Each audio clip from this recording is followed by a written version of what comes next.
Kim menga o'xshab shu tugilli kista, tugilli buqoq orqasidan og'rib yurgan bo'lsa, ana shu yerga kelib shifo topishlarini aytgan bo'lardim. Farg'ona viloyati Quva tumanidan 1 yildan baqa bu tugilli kista dardi bilan aziyat chekib kelardim.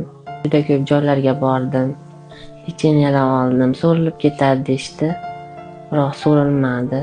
Keyin so'rab surishtirib mana shu Halimjon akaning Humo klinikasiga keldim.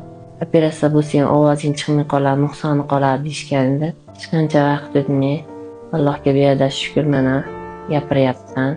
Hamma yo'g'im to'g'rilashib, davinalarimgacha yaxshilashib operatsiya qilishdi. Operatsiyani bilganim yo'q. Bugun 4-kun.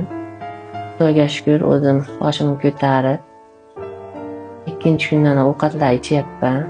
Bosh vrachdan tortib hamshira sanitarkalarigacha nihoyatda shirin so'z. Boshqa vrachda o'zi kirib ertalabda hamma nazorat qilib, o'zi perevazkalar qilib chiqib ketyapti.